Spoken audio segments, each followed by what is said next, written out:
Major హిస్టోకంపాటిబిలిటీ complex ఇది 6th semester 7th paper immunology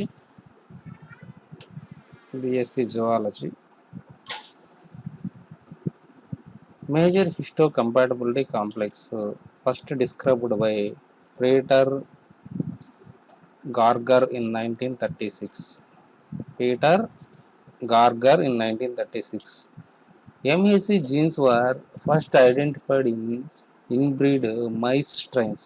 మొట్టమొదట ఇవి చుంచెలుకలలో కనుక్కోవడం జరిగింది. The ability of our immune system to recognize its own cells and distinguish those cells from foreign pathogens. ఇక్కడ immune సిస్టంలో ప్రధానమైనది ఏంటంటే మన శరీరంలో ఉండే కణాలకు, సొంత కణాలకు ఈ ప్యాథోజన్ అంటే వ్యాధిజనక జీవులైన బ్యాక్టీరియా, వైరస్, ఫంగల్ ఇలా మిగతా ఫారిన్ అంటే పరదేశీ జీవులకు మధ్య తేడా గుర్తించడమే. అంటే వాటి మధ్య ఉండే చిన్న తేడాను గుర్తించి వాటిని విభేదనం చేయగలిగిన లక్షణమే ఇమ్యూన్ సిస్టమ్ యొక్క ప్రధాన లక్షణం. Depending on the group of protein markers found cell membranes called the major histocompatibility complex. ఇది కొన్ని ప్రోటీన్ మార్కర్స్ మన కణ త్వచాల్లో ఉంటాయి. వీటిని మేజర్ హిస్టోకంపాటిబిలిటీ కాంప్లెక్స్ అంటారు. అంటే హిస్టోకంపాటిబిలిటీ అంటే ఒక కణజాలానికి ఇంకొక కణజాలానికి మధ్య సమన్వయం జరిగే సంక్లిష్ట వ్యవస్థగా దీన్ని మనం చెప్పవచ్చు. These markers are present on the surface of every cell. ఈ ప్రతి ఒక్క కణం వెలుపలి భాగంలో ఈ యొక్క వెలుపలి లేదా ఉపరితల భాగంలో ఈ కణాలు అనేవి ఉంటాయి, ఈ మార్కర్స్ అనేవి ఉంటాయి. Humans these are called human leukocyte antigens. మానవుల్లో దీన్ని HLA అని అంటారు. మానవుల్లో ఉండే ఇటువంటి మార్కర్ సెల్స్ని లేదా MHCని మనం హ్యూమన్ ల్యూకోసైట్ యాంటీజెన్స్గా మనం పిలుస్తాం. In humans, the MHC region occur on chromosome 6. ఈ MHC రీజియన్ ఎక్కడ నిర్దేశించబడుతుందంటే 6వ క్రోమోజోమ్ పైన అనేవి ఇవి ఉంటాయి అన్నమాట. మనలో ఉండే ఈ యొక్క 23 జతల క్రోమోజోముల్లో 6వ క్రోమోజోము పైన ఈ మేజర్ హిస్టోకంపాటిబిలిటీ కాంప్లెక్స్ అనేది నిర్దేశింపబడి ఉంటుంది. MHC jeans family is divided into 3 sub types. వీటిని 3 ఉప విభాగాలుగా విభజించడం జరిగింది. అవి క్లాస్ 1, క్లాస్ 2, క్లాస్ 3గా వీటిని వర్గీకరించారు. These protein markers are found on the membranes of most nucleotide cells. These are used to differentiate healthy host cells from infected cells, that is infected by virus or any other pathogen. అయితే ఈ class 1కు సంబంధించిన markers ఏం చేస్తాయంటే ఈ మెంబ్రెయిన్లో ఉండే అంటే ఒక కణ త్వచం పైన ఉండే కేంద్రకయుత కణాలు. అయితే ఇవి ఆరోగ్యవంతమైన హోస్ట్ సెల్ నుంచి ఇన్ఫెక్ట్ అయిన హోస్ట్ సెల్ని వేరు చేస్తాయి. అది క్లాస్ 1లో ఉండేదన్నమాట. అప్పుడు ఉదాహరణకు కొన్ని కణాలు ఇన్ఫెక్ట్ అయి ఉంటాయి, కొన్ని కణాలు ఇన్ఫెక్ట్ అయి ఉండవు. వీటిని వేరుపరిచే స్వభావం ఈ MHC కణాలకు ఉందన్నమాట. A healthy cell will bind one of it's self antigen on to MHC class 1. ఒక ఆరోగ్యవంతమైన కణానికి ఈ క్లాస్ 1 యాంటీజెన్ అనేది బైండ్ అయి ఉంటుంది. When a leukocyte approaches it can recognize the healthy cell by the self antigen and leukocyte will therefore leave it alone. ఒకవేళ ఒక leucocyte కణం ఆ యొక్క ఆరోగ్యవంతమైన కణానికి వస్తే ఓహో ఇది మన కణమేను, దీన్ని అలౌ చేయొచ్చు, ఇది ఎలాంటి హామ్ చేయదు అని అది దానికి ఎలాంటి యాక్షన్ లేకుండా వదిలేస్తుంది అన్నమాట. In the case of infected cell, ఒకవేళ ఏదైనా ఇన్ఫెక్ట్ అయిన కణం కానీ వస్తే the cell will produce A viral peptide antigen and will place it on to MHC class 1. ఒకవేళ ఏదైనా బ్యాక్టీరియా, వైరస్ ఇన్ఫెక్ట్ కణం కానీ దాని దగ్గరికి వస్తే అప్పుడు ఆ కణం MHC కణం ఏం చేస్తుందంటే పెప్టైడ్ యాంటీజెన్ను దాని మీదకి రిలీజ్ చేస్తుంది. Leukocyte can recognize these foreign antigen bind to them and initiate a defensive mechanism that can destroy the infected cell. ఇక్కడ చూడండి, అప్పుడు ఈ ఇమ్మీడియేట్‌గా ఈ ఎంహెచ్ క్లాస్ 1 అటాచ్ అయ్యింది ఆ యొక్క ఇన్ఫెక్టెడ్ సెల్‌కి. అప్పుడు ఈ ల్యూకోసైట్స్ దాన్ని రికగ్నైజ్ చేసి, గుర్తించి వెంటనే దాన్ని డిఫెన్సివ్ సిస్టమ్ ద్వారా ఆ కణాన్ని నాశనం చేయడం జరుగుతుందనమాట. ఇక్కడ మనం గమనిస్తాం, ఈ ఇక్కడ హెల్తీ హోస్ట్ సెల్ ఇక్కడ మనకి ఈ విధంగా ఉంది. సెల్ఫ్ యాంటిజెన్‌కి దానికి అటాచ్ అయి ఉంటుంది. ఇది తర్వాత ల్యూకోసైట్ కణం చూడండి, సెల్ మెంబ్రేన్‌కి ల్యూకోసైట్ కణం ఇక్కడ అటాచ్ అయి ఉంది. ఇమ్యూన్ రెస్పాన్స్ జరిగింది ల్యూకోసైట్ కణానికి. ఇక్కడ ప్యాథోజెనిక్ యాంటిజెన్ అనేది ఇక్కడ చేర్చడం జరిగింది. ఎప్పుడైతే ఈ ప్యాథోజెనిక్ యాంటిజెన్ దీనికి చేరిందో ఈ ల్యూకోసైట్ కణం దాన్ని రికగ్నైజ్ చేసి దీని మీద యాక్షన్ అనేది కలగజేసి ఆ కణాన్ని నాశనం చేసేస్తుంది. కంప్లీట్‌గా ఈ కణాన్ని అంతా కూడా నాశనం చేసి పనికి రాకుండా చేసేస్తుందన్నమాట. ఈ విధంగా ఈ ఆరోగ్యవంతమైన కణానికి, ఇన్ఫెక్టెడ్ కణానికి ఇది గుర్తించాలా. ల్యూకోసైట్ కణాలు కణభక్షక కణాలు కాబట్టి ఇవి మనకు తెల్ల రక్త కణాల్లో ఒక రకం మీకు తెలుసు. అవి మనకు రక్షక భట వ్యవస్థ అంటే ఒక పోలీస్ సిస్టమ్ లాగా పనిచేస్తుంటాయి. ఇవి సెల్ఫ్ యాంటిజెన్ ఉండేటప్పుడు సాధారణంగా ఈ ల్యూకోసైటు దీన్ని కణం మనదే కాబట్టి దాన్ని ఏమీ అనదు. ఈ రెడ్ కలర్‌లో ఉండే ప్యాథోజన్ చేరినప్పుడు ఈ ల్యూకోసైట్ దానికి వెళ్ళి గుర్తిస్తుంది. ఓహో! ఇది ఇన్ఫెక్ట్ అయి ఉంది. దీనికి కారణం ఏందంటే ఇక్కడ MH major histocompatibility class 1లో ఉండే ఈ యొక్క యాంటీజెన్ ఇది దానికి అటాచ్ చేస్తుంది. దేనికి? ఇన్ఫెక్ట్ అయిన కణానికి. అప్పుడు ఈ ల్యూకోసైట్ కణం సులభంగా దాన్ని గుర్తించగలిగి దాన్ని డెస్ట్రాయ్ చేస్తుంది. లేకపోతే ఏం జరుగుతుందంటే ఆరోగ్యవంతమైన కణాల మీదకి కూడా దాడి చేసే ప్రమాదం ఉంది కదా. ఆరోగ్యవంతమైన కణాల మీదకి ఈ ల్యూకోసైట్ కణం దాడి చేసి దీన్ని కూడా చంపేయచ్చు. అప్పటికి మనకి తీవ్రమైన నష్టం కలిగి మనకే ప్రాణహాని కలగచ్చు. అందుకే దీనికి ఒక టోకెన్ లాగా, ఒక సంకేతం లాగా ఇది ఒక దొంగ కణం. ఈ దొంగ కణానికి ఒక మార్క్ చేయాలి. అంటే దానికి మెడలో ఏదైనా ఒక స్టాంప్ కానీ ఏదో ఒక బిళ్ళ వేశారు. అంటే ఈజీగా అది రికగ్నైజ్ చేసింది. ఏది? ఈ ల్యూకోసైట్ అనే ఒక పోలీస్ కణం దాన్ని ఈజీగా రికగ్నైజ్ చేయడం వల్ల ఇది ఈజీగా చంపబడుతుందన్నమాట. ఇది క్లాస్ 1లో జరిగే చర్య.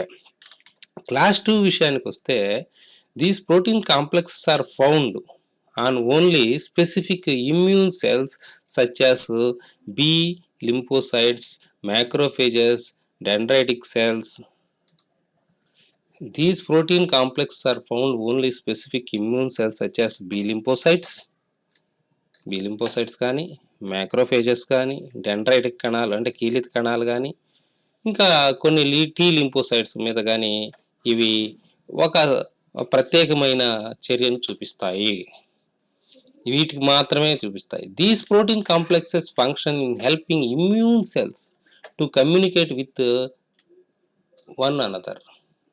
ఒకదానికొకటి ఇవి కమ్యూనికేట్ చేసుకుంటాయి.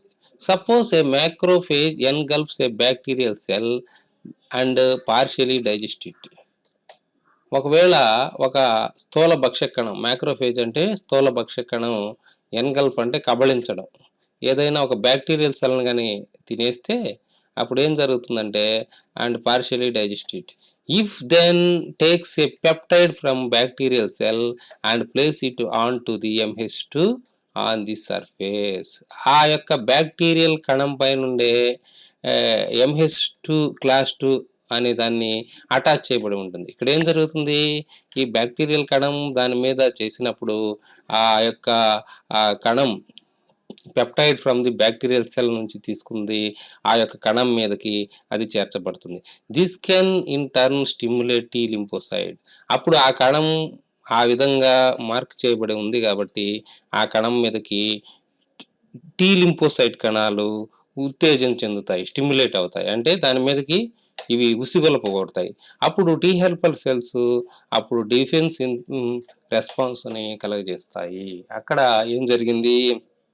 ఒక మ్యాక్రోఫేజ్ కణం ఒక బ్యాక్టీరియల్ కణాన్ని కబళించినప్పుడు పార్షియల్గా డైజెస్ట్ అయినప్పుడు అప్పుడు ఆ యొక్క కణభక్షక కణాలకి MH2 class 2 MHC major histocompatibility class 2 ఏం జరిగింది, దాని యొక్క టోకెన్, దాని యొక్క ముద్ర వేసింది దాని మీద, ఓహో నేను బ్యాక్టీరియా కణాన్ని తినేస్తున్నాను, అది పార్షియల్గా డైజెస్ట్ అయింది అన్నప్పుడు ఆటోమేటిక్గా దాని యొక్క కణం పై భాగంలో ఈ క్లాస్ 2 ఇండికేషన్ అనేది వస్తుంది. కాబట్టి అప్పుడు దాన్ని చూసి ఈజీగా టీ లింపోసైట్ కణాలు గుర్తించగలిగి అప్పుడు టీ హెల్పర్ సెల్స్ దాని మీద డిఫెన్సివ్ రెస్పాన్స్ని కలిగిస్తాయి. అంటే దాన్ని చంపేయడం కానీ దానికి వ్యతిరేకంగా పోరాడడం కానీ చేస్తాయి అన్నమాట. ఇక్కడ ఒక డయాగ్రామ్ చూస్తే మనకి ఈజీగా అర్థమవుతుంది.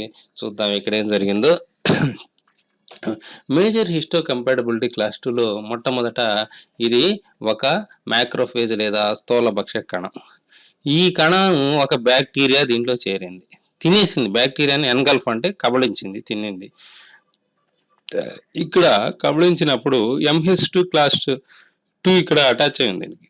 అంటే గుర్తు అనమాట, నేను బ్యాక్టీరియా కణాన్ని తిన్నాను, నేను దాన్ని డైజెస్ట్ చేస్తున్నాను అని ఈ స్థూల భక్షక కణం చెప్తుంది. ఆటోమేటిక్గా సెకండ్ స్టెప్లో ఏమైంది, అది పార్షియల్గా డైజెస్ట్ అయింది. డైజెస్ట్ అయినప్పుడు ఈ యాంటీజెన్ బ్యాక్టీరియా దీనికి అటాక్ అయింది కదా, ఈ రెడ్ కలర్లో అటాచ్ అయింది. ఇక్కడ interleukin 1 recruits helper T cells. ఈ ఇంటర్ల్యూకిన్స్ అనేవి ఏం చేస్తాయంటే, నువ్వు హెల్పర్ టీ సెల్స్ని పోయి దీని కథ ఏదో చూడండి అంటాయి. అప్పుడు ఇమ్మీడియట్గా థర్డ్ స్టెప్లో ఏం జరిగింది, హెల్పర్ టీ సెల్స్ ఇదేదో బ్యాక్టీరియా వచ్చి స్థూల భక్షక కణాన్ని ఇబ్బంది పెడుతుంది, ఈ హెల్పర్ టీ సెల్స్ దాని మీద అటాక్ చేసి దాన్ని చంపేయండి అంట. ఇక్కడ B lymphocytes, T lymphocytes 2 types కణాలు కూడా దీంట్లో ఉంటాయి. అప్పుడు ఈ యొక్క తర్వాత నెక్స్ట్ స్టెప్లో సైటోటాక్సిక్ టీ సెల్స్ కానీ ఈ ప్లాస్మా సెల్స్ కానీ దాన్ని కంప్లీట్గా డెస్ట్రాయ్ చేయడం అనేది జరుగుతుంది. ఇప్పుడు antibody specific to the antigen, ఏ యొక్క యాంటీజెన్ దీనికి సెట్ అవుతుందో, హెల్పర్ టీ సెల్స్ సెట్ అవుతుందా, బి లింపోసైట్ సెట్ అవుతాయా, టీ లింపోసైట్ సెట్ అవుతాయా అనే దాన్ని బేస్ చేసుకొని ఈ యాంటీబాడీస్ దాని మీదకి దాడి చేసి ఆ కణాన్ని పూర్తిగా కణాన్ని పూర్తిగా నాశనం చేయడం అనేది జరుగుతుంది. MH major histocompatibility class 2 molecules in human have 5 to 6 isotopes. ఇవి 5 నుంచి 6 రకాల ఐసోటోపులను కలిగి ఉంటాయి. Classic molecules present peptide to CD4 lymphocytes, cluster differentiation 4 lymphocytes కలిగి ఉంటాయి. Non classic molecules accessories with intracellular functions are not exposed to cell membranes but in internal membranes in lysosomes normally loading the antigenic peptide onto classic MHC class 2 molecules. ఈ విధంగా ఈ antigen peptide MHC class 2 మాలిక్యూల్స్కి సాధారణంగా load అయ్యి ఉంటాయన్నమాట. ఇక్కడ మనం class 1 class 2ని చూద్దాం. ఈ features constituting polypeptide chains, alpha chain ఇక్కడ 45 kilodalton in humans, beta 2 chain 12 kilodalton in హ్యూమన్స్గా ఉంటాయన్నమాట. ఆల్ఫా చైన్ అనేది 45 పెద్దదిగా ఉంటుంది, బీటా చైన్ అనేది 12 వరకు ఉంటుంది. అదే క్లాస్ 2లో ఇది 30 నుంచి 34 వరకు ఉంటుంది, బీటా చైన్ 26 నుంచి 29 వరకు ఉంటుంది. దీని సైజ్ అనమాట. యాంటీజెన్ బైండింగ్ డొమైన్ వచ్చి 1 ఆల్ఫా అండ్ ఆల్ఫా 2 డొమైన్స్ అనేవి ఉంటాయి. ఇక్కడ ఆల్ఫా 1 అండ్ బీటా 1 డొమైన్స్ అనేవి ఉంటాయి. డొమైన్స్ అంటే డయాగ్రామ్లో చూపిస్తాను ఎలా ఉంటాయి అవి. మీకు ఇక్కడ చూపించినప్పుడు ఇదిగోండి alpha 1 alpha 2 beta 1 beta 2. Class 2కి వచ్చేసరికి క్లాస్ 1లో ఎలా ఉంది, ఆల్ఫా 1 ఆల్ఫా 2 ఒక మ్యాక్రోగ్లోబిన్ ఇంకా ఆల్ఫా 3 ఇలా ఉన్నాయి చూసారా. అది క్లాస్ 1 క్లాస్ 2 అనే దాన్ని బట్టి మనం ఈజీగా దాన్ని రికగ్నైజ్ చేయవచ్చు. Binds of protein antigens of 8 to 10 amino acid residues ఉంటాయి. దీంట్లో 8 నుంచి 10 వరకు అమైనో యాసిడ్ యొక్క ఇక్కడ రెసిడ్యూస్ కలిగి ఉంటాయి. ఇక్కడ 13 నుంచి 18 వరకు రెసిడ్యూస్ అనేది ఉంటాయి. రెసిడ్యూస్ అంటే అవక్షేపాలు, అంటే ఈ అమైనో యాసిడ్ అమైనో యాసిడ్స్ అన్నీ కూడా కలిసి ఉంటాయి. మీకు తెలుసు ఒక నియర్లీ 21 అమైనో యాసిడ్స్ మనకి ఎసెన్షియల్, నాన్ ఎసెన్షియల్ అని మీరు విని ఉంటారు.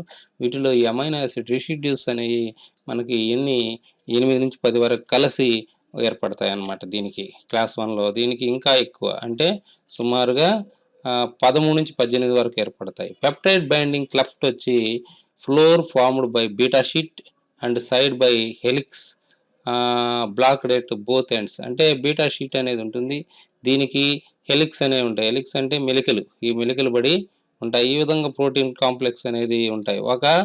ఒక ఫోల్డింగ్ ఉంటే ప్రైమరీ అని, ఇలా 2 ఫోల్డింగ్స్ ఉంటే బీటా సెకండరీ ఫోల్డింగ్, అలా కాకుండా ఇంకా ఎక్కువ ఫోల్డింగ్స్ ఉంటే టెర్షరీగా మనం భావించి చెప్తాం అనమాట. మామూలుగా నార్మల్గా ఉంటే ప్రైమరీ, ఇంకొక మడత పడిందంటే సెకండరీ, అలా కాకుండా ఇంకా మడతలుగా పడిపోయి కాంప్లెక్స్ ఏర్పడిందంటే టెర్షరీ, క్వాటర్నరీ. ఈ విధంగా కాంప్లెక్స్ సిస్టమ్గా ప్రోటీన్స్ అనేది ఏర్పడుతుంది. ఇందులో బీటా షీట్ అనేది కూడా ఉంటుంది, అది చాలా ఇంపార్టెంట్ అనమాట ప్రోటీన్స్కి. Floor formed by beta sheets and sides by a helix opened at both ends. ఇక్కడ బీటా షీట్ 2 వైపులు కూడా తెరుచుకుని ఉంటుంది. నెక్స్ట్ యాంటీజెన్ పెప్టైడ్ మోటిఫ్స్ అంటే ఈ యొక్క అవక్షేపమే, ఇది కూడా మోటిఫ్ అంటే ఒక ఘన పదార్థం లాంటిది, ఇన్వాల్వ్డ్ ఇన్ బైండింగ్. ఈ anchor residue located at amino acid carbon terminal ends. ఇక్కడ ఉంటుంది anchor residue located almost uniformly along the peptide. దీనికి పూర్తిగా పెప్టైడ్ అంతా కూడా ఉంటుంది. Present antigen peptide to CD4, CD8 T cells, CD4 T cells. ఈ cluster differentiation 8+ T సెల్స్లో, ఈ యొక్క MHC1 క్లాస్ 1లో అయితే, క్లాస్ 2 అయితే 4 వరకు ఉంటుంది. ఈ MHC class 3 it is a group of proteins belonging the class of major histocompatibility complex. Unlike other MHC types such as MH class 1, MH class 2, of which their structure and functions, immune response were well defined. Class 3 purely defined structure and functionally. ఇది దీని గురించి అంత నిర్మాణం కానీ విధులు కానీ అంతగా తెలియదు. They are not involved in antigen binding. అయితే ఇవి ప్రతిజనకాన్ని బంధించే ప్రక్రియలో ఇన్వాల్వ్ కావు. The process called antigen presentation, a classic function of MHC proteins. Only few of them are actually involved in immunity, while many of signaling molecules in other cell communications. More than 60 MHC class 3 genes are described, which is about 28% of total MHC genes of 224. అంటే ఇక్కడ ఉండే వాటిలో 28% మాత్రమే major హిస్టోకంపాటబిలిటీ కాంప్లెక్స్లు class 3కి సంబంధించి ఉంటాయి. The region within the MHC class 3 gene cluster that contains genes of tumor necrosis factors, TNF, also known as MHC class 4 or inflammatory region. ఇంకో TNF అనేవి ఉన్నాయి. ఈ ట్యూమర్ నెక్రోసిస్ ఫ్యాక్టర్కి సంబంధించి ఈ క్లాస్ 4 అనేవి కూడా ఉన్నాయన్నమాట. ఈ class 3 proteins are produced by liver cells, hepatocytes. వీటిని ఉత్పత్తి చేసే కణాలు హెపటోసైట్ కణాలు. Please remember, it is very very important. కాలేయం అనేది వీటిలో ఉత్పత్తి చేసే కణాలు హెపటోసైట్ కణాలు అనమాట. MHC molecules at themselves as antigens and can provoke immune response in the recipient, thus causing transplant rejection. Transplantation అంటే ఒక జీవి శరీరంలోని ఒక అవయవం ఇంకో జీవి శరీరంలోనికి ప్రవేశపెట్టడాన్ని ప్రతిరోషణం లేదా ప్రతిరూపణం అంటారు. దీన్ని ట్రాన్స్ప్లాంటేషన్ అంటారు. ఈ ట్రాన్స్ప్లాంట్ చేసేటప్పుడు అది తిరస్కరణకు గురవుతుంది అనమాట. అంటే ఒక ఆర్గాన్ ఇంకొక ఆర్గాన్ పోయినప్పుడు ఒక kidney transplantation, heart transplantation, brain, liver మనం వింటూనే ఉంటాం. ఈ ట్రాన్స్ప్లాంటేషన్ జరిగినప్పుడు కొంతకాలం వరకు ఒక 2 months 3 months ఏదైనా సర్టన్ పీరియడ్ వరకు అది రిజెక్షన్కి గురవుతూ ఉంటుంది. అప్పుడు మన ఇమ్యూన్ రెస్పాన్సెస్ని మనము డిక్రీజ్ చేయాలి. అంటే మనం దాని యొక్క ఏదైనా దానికి వ్యతిరేకంగా ఈ రిజెక్షన్‌కి వ్యతిరేకంగా చేసే వాటిని మనం ఏం చేయాలంటే కొన్ని లికోట్రైన్స్ కానీ, మిగతా కొన్ని యాంటీ హిస్టమైన్స్ కానీ, ఈ ఐజీఈ అగైన్స్ట్ యాంటీబాడీస్ అంటే ఇమ్యునోగ్లోబిన్ ఈ ఉంది. ఇది మనకు తెలుసు. ఈసినోఫిల్స్కి సంబంధించి కానీ ఇలాంటి వాటిని రెడ్యూస్ చేసుకుంటే ఆటోమేటిక్గా స్లో డౌన్ చేసుకుంటే దీన్ని ఓవర్కమ్ చేయవచ్చు అనమాట. ఈ హైపర్ సెన్సిటివిటీ రియాక్షన్స్ అని ఇలాంటివన్నీ కూడా ఐజీఈ మీడియేటెడ్ అంటారు. అది మీకు హైపర్ సెన్సిటివిటీ గురించి చెప్పేటప్పుడు దాని గురించి చెప్తాను. Peptides are processed and presented by 2 classical pathways. ఇక్కడ చూద్దాం. Composition of the stable peptide MSC complex, polymorphic chain alpha and beta two microglobin peptide bound to alpha chain, polymorphic chains alpha and beta peptide binds to both. ఇక్కడ రెండిటికి ఇక్కడ binding అని జరుగుతుంది. ఇక్కడ alpha and beta two microglobin అనేది peptide bound to alpha chain. ఇక్కడ to alpha చైన్కి జరుగుతుంది. ఇక్కడ రెండిటికి అతుక్కుంటుంది. ఇక్కడ మనం మొదట్లో చూస్తున్నప్పుడు ఈ యొక్క క్లిప్స్ దాని యొక్క స్టాండ్స్ ఎలా ఉన్నాయి, ఇక్కడ రైట్, ఇక్కడ రెండిటికి బైండ్ కావడం జరుగుతుంది. ఇక్కడ ఒక్కదానికి మాత్రమే బైండ్ కావడం జరుగుతుంది అన్నమాట. ఇక్కడ ఒకటి మాత్రం బైండ్ అయింది, ఇది ఆల్ఫాకి మాత్రం బైండ్ అయింది, ఇది గుర్తుపెట్టుకోండి. ఇక్కడైతే క్లాస్ 2లో 2 ఉన్నాయి క్లిప్స్, బ్లాక్ కలర్లో 2 క్లిప్స్ ఉన్నాయి, 1 2 అంటే ఆల్ఫా బీటా రెండిటికి కూడా ఇవి బైండ్ కావడం అనేది జరిగిందనమాట. Alpha and beta. Types of antigen producing cells వచ్చి ఆల్ న్యూక్లియోటైడ్ సెల్స్, అన్ని కేంద్రకృత కణాలు. ఇక్కడికి వచ్చేసరికి డెండ్రైటిక్ కణాలు అంటే కీలిత కణాలు, mononuclear phagocytes, B lymphocytes, some endothelial cells, epithelium of thymus వీటి గురించి ఉంది. T lymphocytes able to respond, cytotoxic T lymphocytes CD8, helper T lymphocytes CD4. Origin of antigenic proteins. ఇక్కడ cytosolic proteins mostly synthesized by the cell, may also enter from the extracellular medium via phagosomes. Proteins present endosomes or lysosomes mostly internalized from extracellular medium. Enzymes responsible for peptide generation, cytosolic proteosomes. ఇక్కడ proteosomes from endosome and lysosome, for instance cathepsin. Location of loading and peptide on the MSc molecules వచ్చి endoplasmic రెటికులంలో ఉంటాయి, specialised వెసిక్యులార్ కంపార్ట్మెంట్లో ఉంటాయి. ఇవైతే endoplasmic reticulum అంటే అంతర్జీవ ద్రవ్యజాలంలో ఉంటాయి class 1. ఈ location ఎక్కడ ఉంటాయంటే అది, ఈ లొకేషన్ అంటే ఎంహెచ్సి క్లాస్ 2 వచ్చి స్పెషలైజ్డ్ వెసిక్యులార్ కంపార్ట్మెంట్లో ఉంటాయి. Molecules implicated in transporting the peptides and loading them on the MHC class 2 class molecules లో వచ్చేసి ఇవి molecules implicated in transporting the peptide and loading them on the MHC molecules TAP transporter associated with antigen processing లో ఉంటాయి. ఇది DM అంటే ఇక్కడ invariant చైన్లో ఉంటాయి, అంటే ఇక్కడ డిఫరెన్స్గా ఇవి గుర్తించడం జరిగిందనమాట.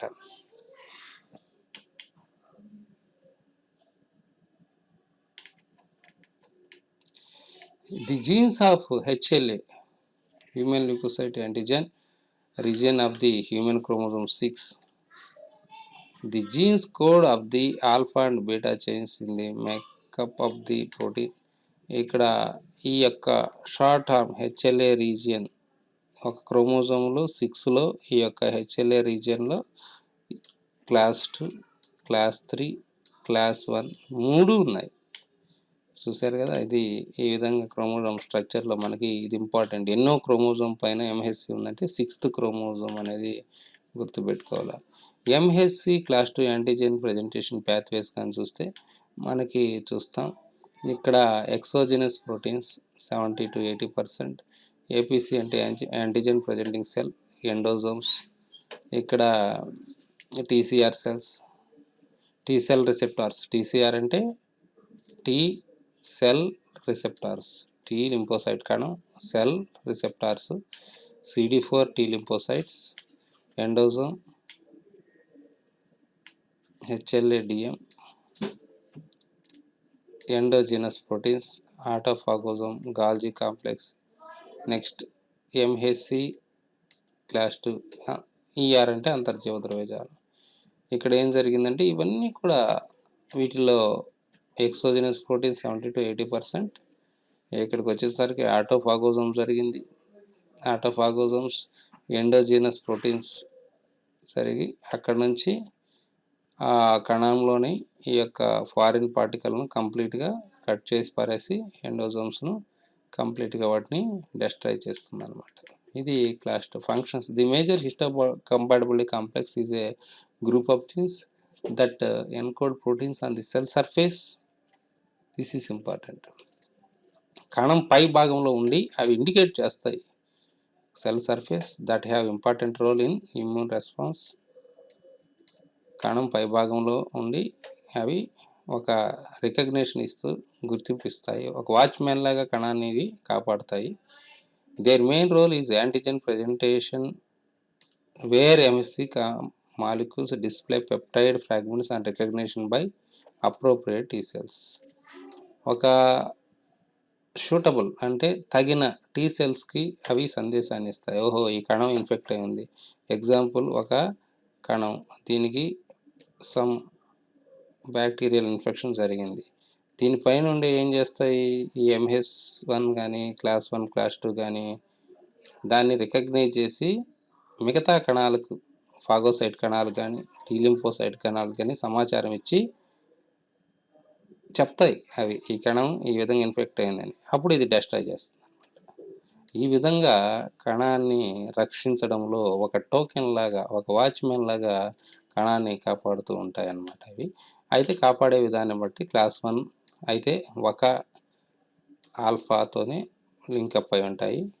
క్లాస్ 2 అనేది 2 సాకెట్స్తో ఇవి ఆల్ఫా మరియు బీటాతో ఉంటాయి. అందుకని క్లాస్ 1 క్లాస్ 2గా దాన్ని విభజించడం జరిగింది అన్నమాట. Thank you for listening.